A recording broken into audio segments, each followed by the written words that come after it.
welcome y'all to Backwoods Obscura, a podcast dedicated to the lore, legends, and myths surrounding the creatures that may lurk in your backyard. My name's Hewitt. I'm Chris. So how you doing, man? I'm doing pretty good. Got a cup of tea just like you. Yeah. Earl Grey. You've got me hooked on putting milk in it. You know, I think it's a British thing, I think. I don't know. We'll say this, whole milk, better than the skim milk. I just like putting, oh God, I was going to say creamy nature of it. You like the cream? I like it when it's a little bit creamy. The creamy nature of tea. Good to have after this week. It's been a long week. I've had a bout of the stomach flu. I had something similar, but I started this week off with the root canal, which is... Okay, so I was sitting there, my endodontist was like, looking at the scans, or not the scans, the x-rays. And he said, yeah, this seems pretty standard. It's not that bad. I don't know if you've ever gotten a root canal. Nope. They put a little bit of a thing over your tooth to where it's just that tooth exposed. Then they'll put like a ring around your tooth. Very uncomfortable. Then they get this chisel-like drill and just go to town. And I had my earbuds in and I was trying to listen to something. You can't hear anything. No. I hear him go up for a second, then go back down and say, oh, this is a lot worse. You almost lost this tooth. And then he just keeps going. And he just said that one thing the entire time. And I'm like, oh God, what does that mean? What is that? It's like, ooh. You never want to hear that from your doctor or mechanic, right? Yeah. Ooh. It's like, oh, it's a lot worse. It's bad. And then he finished, he took off the... God damn. After everything was complete, he took off the clamp and he took off, like, the little tarp thing. You know, he adjusted the bite and he took an x-ray. And I'm sitting there, like, it didn't hurt throughout the entire procedure. But once he took off everything, it just started radiating pain. And he does the after work checkup and he's like, okay, so this is how it is. You need to get a crown on it, blah, blah, blah. And pain just starts slowly building up. And I'm still numbed, by the way. And they're like, are you okay? It's like, yeah, I might need some medication. They're like, they give me 2 Advils, 2 fat-ass Advils, and 2 fat-ass Tylenol. And take that, I go immediately home. As I'm going home, it's getting worse. Just pain radiating up from my tooth into my face. I go in my bed, cry a little bit, and then I pass out. And I wake up, I'm fine. I'm fine through most of the day. I get home. Pain again. Just all pain. No gains. And it was like that for 3 days. Until finally now it's actually, I don't feel it at all. But holy shit. And on top of that, I had to get my car fixed. Car fixed. It's still doing something. I don't know what it's doing. My mechanic's like, just drive it until it gets worse. So it's like, yeah, cool. Solid deal there, bro. It's like that. He's a good mechanic. It's just like, it's a fix that you can't do anything about it until it gets worse, apparently. But it's not like a big fix. It's just, you gotta wait for it to... If you fix one part of it, it's still going to break when the next thing breaks. Yeah. So, and I think we both had sick days too. Yeah, I was having a great time. I wasn't intending to miss any of January this school year. Like, yeah, Wednesday, solid, 3 a.m., Thursday, wake up, uh-oh. Oh no. And then it's just after that, it was 48 hours of absolute terrible tummy time. You never want terrible tummy time. No, especially not at 3 in the morning. Oh, definitely not. Also, not with a 5-month-old that's like, hey, you got to hold me. I'm like, yeah, but I'm sick. Bro, you don't have a choice. I'm like, this is true. It's like, that's true, kid. I'm looking at, that's true. I have to poop now. Yeah, I'm here too. Then doing that thing, like whenever you have kids, eventually, there will be a moment that you're going to be sitting there with either a baby carrier or a changing mat and a baby just sitting on it. You're like, sorry, bro, I gotta do my thing. This happened. Coffee hit too early. But to get off of that, let's get into some of the spooky, some of the scary stuff. So this is a follow up to our Follet episode. Yeah, it's follow up to Follet, or the Will-O-Wisp, talking about ghost lights. Yeah, this is something, I guess, as rambunctious teens back in the day, there was always a place with ghost lights. They're across the entire South. Like, I've yet to hear of a single state in the South that does not have this type of story. Pretty sure a lot of the rural stories up north, there's a ghost light somewhere, because it's a lovable trope, and it's one of the easiest stories to tell. Yeah, and it extends beyond, like, swamp and Follet and all that. Because you hear about, like, mysterious lights happening in, like, buildings and old hotels and everything. Right. And tonight I got 3 different ghost light stories for you. 2 up in Arkansas, not too far away from us, and 1 just down the road. So I'm going to start off with the Crosset and Goudon ghost lights. Yeah, Crosset's just... Yeah, Crosset's, what, hour... Yeah, about an hour away. Well, hour 30, hour 45, something like that. Like, it's not hard to get there. Of course, anyone listening in Europe is like, that's super far. It's like, nah. We used to drive like 16 hours to get places. Yeah. So there's stories of 1 in Crosset, and there's 1 in Gourdon, Arkansas. I'm not entirely sure where that is. I didn't Google it, but every time I looked up the Crosset ghost light, it kept popping up with also Gourdon. So big thing here is that in Crosset, there's an old railway track. In Crosset, they pulled it up, so it's a site where the old railway track used to be. The light appears about 3 foot off the ground, and it's either blue, green, or yellow light. When you start getting close to it, it vanishes and appears once you've passed it. Kind of like it has performance anxiety, or maybe it's like, oh crap, they noticed me, kind of thing. That always seems to be a thing with the ghost lights, is they disappear as you get closer, or like you can't really approach them, usually. Now, the thing that's a little bit different with this than some of the other stories we've talked about, because I know that anybody that's listening to the podcast is like, okay, Hewitt's an asshole because he's always crapping on like every supernatural thing. Like I try to debunk it. I talk about how silly it is, that kind of thing. But we always talk about, I mean, we don't come through this as like believers. We talk about this as skeptics and people that are, we say Louisiana skeptic, but we are skeptic. True, but I mean, here's the thing. There's actual documented proof of the Crosset light. There's videos.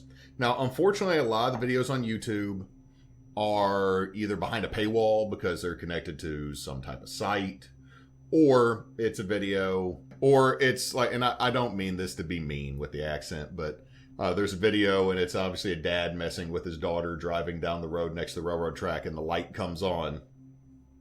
And they go, Daddy, no, Daddy, stop. Dad, turn around. Daddy, no, Daddy, I'm scared. And it starts getting to Diddy.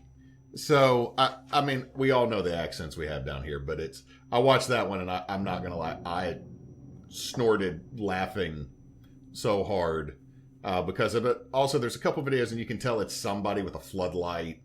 But I mean, there's documented evidence that this light does exist. But the thing is, it's also appeared on the Travel Channel on a show called Paranormal Caught on Camera. Now, that's really about all there is to the Crosset light story. But, and this is, I got to move on to the Gourdon, because the Gourdon is very similar. And here's the problem. You've heard this story before. Yeah. The names and the places change, but the lyrics stay the same. So, in Gourdon, around 1931, there was William McLean, a railroad worker. Ah, William. Yes, Willie McLean, the last of the Highlanders, apparently, because someone ganked him. It happens. He back was in murdered. Those days. Some versions of the story, he was murdered. Other versions of the story, it was an accident. But he ends up decapitated. That's why I'm making the joke about Highlander. There can be only one. So it was a sword fight. Ah, yes. Maybe. We don't know, but that's my headcanon. Your now. headcanon now. They sword fought on the William McLean. good old Billy McLean of the Highland clan fought his enemy, portrayed by. But you know what? You know, who would be in this knockoff version of Highlander? You know what? No, Irons. Jeremy Irons would be the bad guy. Jeremy Iron. I would watch that though. Like even if it was a knockoff Highlander, because let's be real. Highlander isn't like high art or anything anyway. No, it's not. But oh my god, now I'm getting sidetracked. But there, Jeremy Irons wearing the armor that Clancy Brown wore in the first one. That would be cool. All right, we've now just created a new cryptid again. Jeremy Irons in fucking armor, chopping people's heads off on the railroad. So he ends up decapitated.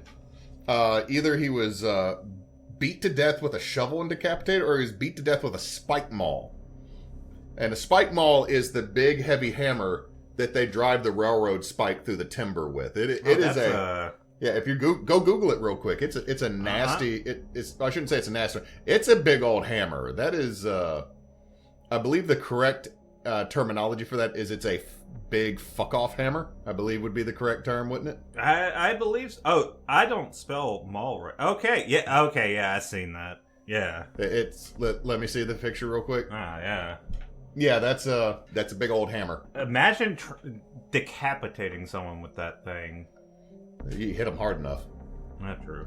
But he was either beat to death with a shovel and decapitated, or spike maul and decapitated. Now, some versions he's just a railroad worker. Some versions he is a foreman for the Missouri Pacific. Now, the lantern, and this is the part of the story that is it's his lantern looking for his head. Okay, so it's not as convoluted as he went to heaven for a second chance and he blew it. And No. It's not Jack-o'-lantern or Will-O-Wisp or Hobbs or any of those. Like there's or Jean Lafitte's like henchman. Yeah, it's none of that. So I mean, it's just him looking for his head, and that's just we've all heard. Yeah, that sounds like a Scooby-Doo thing. Like it sounds like something you would see on Scooby-Doo. I really want to use this in a Scooby-Doo-esque Monster of the Week kind of thing. Like that would be fun. That would be fun. Now, here's the deal. If you replace McLean with an unnamed railroad worker, it's 100% the same story people tell at the Crossit situation. So, is it that they're... I mean, like I said, it's been documented. They've shown the light, but is it more of a psychosomatic carry on like it's here, so maybe it's here kind of thing? Maybe, but, I mean... I think stories just travel like that. They do. I mean, and that's what makes this kind of more like fall a little bit from just paranormal into urban legend for me, which I still kind of dig. Now, with this, let's go over some possible explanations for the ghost light that is in Crossit or possibly Gurdon. And that is Gurdon's like documented, or is it? I hadn't.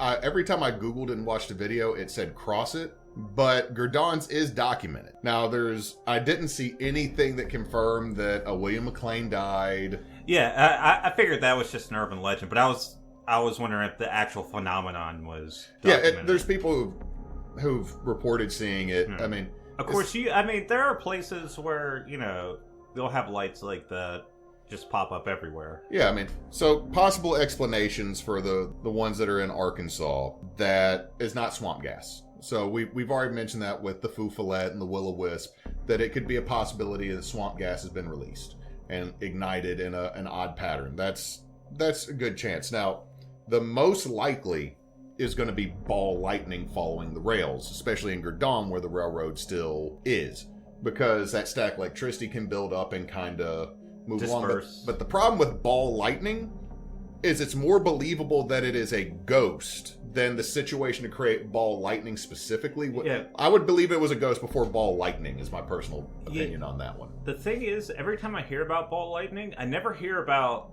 actual...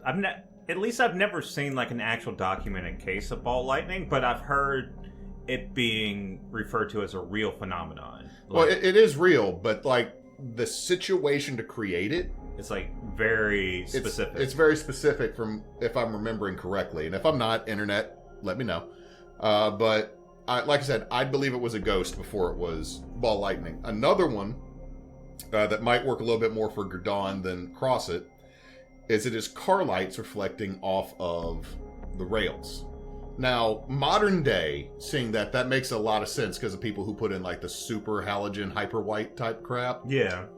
But the thing is that think about 1931, 1932 when people started reporting seeing these things.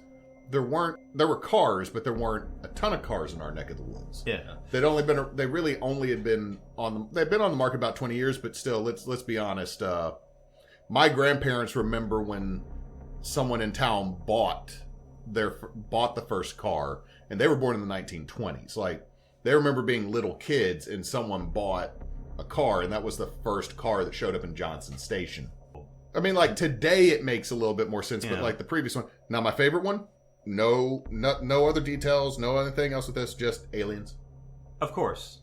Like, that's... Cue the hair. Honestly, aliens is just the easy way out to explain anything. I mean, yeah. Yeah. I mean, Toxic Lady, aliens. What is it? The Skinwalker Ranch, alien. You know, the TV show is really garbage, but if any of the reports or any of the stories about that place are anywhere near true or factual, that place is freaky as hell to me. Like, just some of the stuff I've read. Like, it is its own creepypasta to me. Yeah. But the problem is, it's like Ed and Lorraine Warren. How much is fucking fabricated? And with them, it's damn near everything. Yeah. That you know what? That is an episode I would like us to have as a discussion between the two of us about them. Even though it does not pertain to, like, Backwoods or anything like this. Because I... Have opinions? I have opinions, and I have a hole to dig with the internet on that, because there's some people that still love them to death and think they're the best thing ever, but that's a hole we'll dig for another day. Yeah, we gotta go find the good shovel for that one. We gotta go get 2 really good shovels. Because that's gonna probably be the one that gets us in trouble. So let me talk to you about the third one. That's actually down near Winsboro in Franklin Parish here in Louisiana. Now, this is called the Green Light Bridge. Now, it's near LA 15, south of Winsboro. This light has one specific color. It is a green light that appears on Green Light Road. Not super creative, but I mean, hey. They're like... If there's an aesthetic, this one is sticking to it. Naming that road, they're like, hey, there's a green light over there. It's a Green Light Road. You will either see the light on the old bridge or on the bayou bank down below. So you'll see it in one of 2 places, either, like I said, on the bridge or down below. There's more sightings. Originally, there was an older bridge. Like, now the one that's there is concrete. But before it, there used to be a wooden one. And I don't have his name written down, but there was an interview with a resident that was been there forever. He said when the wooden bridge, the old bridge, was there, the ghost light would pop up a lot more. Now the newer one, the new concrete one, not as much. But the thing is that this road, Green Light Road, is mostly abandoned. It's torn up, and when I say it's torn up, I don't mean like torn up like most people would say a road's torn up. I mean torn up by Louisiana standards. Like, I'll even go this because I've been up north where they deal with liquefaction and freezing from snow. This is worse than an Indiana road. Okay, so if you've ever been to Louisiana, you can tell you're in Louisiana not by looking at signs, but by looking at the roads. Because immediately when you leave Louisiana, the roads get better. Especially if you're going to Texas. That's also because they use better concrete, and our roads, all right, there's a whole patch it. I think there's more patches than roads in most of the roads in Louisiana. Yeah, down the road where I work, they're doing, quote-unquote, patching up. And they're literally just cutting holes in the road and then filling it up with gravel. I don't know if they're going to repay them. But they have to put some asphalt over it. The gravel's just used as substrate. Yeah, we'll see. You never know. I hope so. But, so, it's overgrown. There's an old abandoned church and there's an old abandoned cemetery near here, too. So, this place is already giving me vibes that we need to go visit it. Because we've got a spooky bridge on a spooky road with a spooky church and an abandoned graveyard. Like, all of this out kind of in the middle of nowhere, south of Winsboro. Oh, it has the makings of a horror movie. Yeah, this sounds like the beginning of Jeepers Creepers, just a little bit. And we're like, yeah, let's go down there. Yeah, let's go do this. Mm-hmm. Now, something that's different about the light from the ones up in Arkansas is it doesn't disappear the closer you get to it. And it seems to have a little bit of an electronic phenomenon with it because it can shut off your engine. Supposedly people that drive out on the bridge trying to catch the light or see the light have reported their engine not starting when they see it. And, the light gets closer and gets closer and closer, and then the car all of a sudden comes on and they can reverse and get out of there. Yeah. That kind of tropey, but had to include it because it's one of those, you hear about it and it sounds like a scary story, but then when you really think on it, it's like, that sounds like some movie shit. Like, it sounds does. very tropey. Now, there are 3 possible sources for this light, story-wise. We've already mentioned with Gurdon and Crosset, how, what could be a possible explanation. Those still stand for this one. But here are the origin stories. So, early 1900s, man was in a car accident, got decapitated. Of course. So, again, light, looking for a head, makes sense. As you do. 1950s, a lady hit a tree nearby the church and was thrown from the vehicle because she saw a ghost. So it's a double ghost. It could be a double ghost. Double rainbow. But it's actually double ghost. Double ghost. I think that dude died. The double rainbow guy. Oh, no. That sucks. Yeah. But yeah, if it's double ghosts, and so it could be this first dude's like, I'm looking for my head, and then this lady crashed, and now she's standing next to him like, you are an asshole, sir. And he's like, what? My head? I can't. Just signs. Can't hear you. Just slapping the lady. Now here's the one. Around. Here's the one that I got to give a little bit of a precursor, a little bit of a trigger warning for, and that leads into the one real life story I have with the Crosset light as well. So a little bit of trigger warning, a little bit of the problematic history of the South. That listeners be warned. In the early 1900s, someone was hung outside the church, and that means there was a lynching. So someone was lynched and hung outside the church, and it could be that ghost still wandering, as an angry spirit. So all of these are pretty spooky, also, not gonna lie, standard Southern ghost story starters. I mean, even that third one. I mean, I've heard that story before. I mean, like someone was like wrongfully murdered, and then like usually racially motivated, and then they come back as like a spirit or specter. Hell, there's a movie franchise on it. It's Candyman. Pretty much. But now going from that, I would like to go to the Green Light Bridge, mostly because that's maybe an hour, maybe less. Yeah, I was looking up other places that I would want to visit, maybe other light places like that. And the other one I was thinking of was a popular one, Marfa Lights in Texas. Mm-hmm. And then I realized it's on the other side of Texas from us. Oh, it's over in the West Texas? It's over in West Texas, all the way near the border. So you mean you drive through 3 whole states while you're still in Texas to get there? Yeah.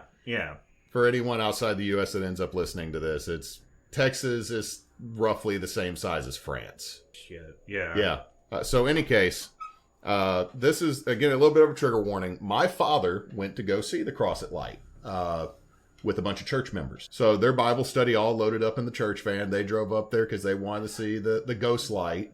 I don't know it. Okay, that is either the most rural or Southern thing to do. It's like, I'm going to go with my church group to go see some ghosts. Yeah. So they go up there and they go to where the light's supposed to be. It's extremely rural. And they do see a light, and they did see some ghosts.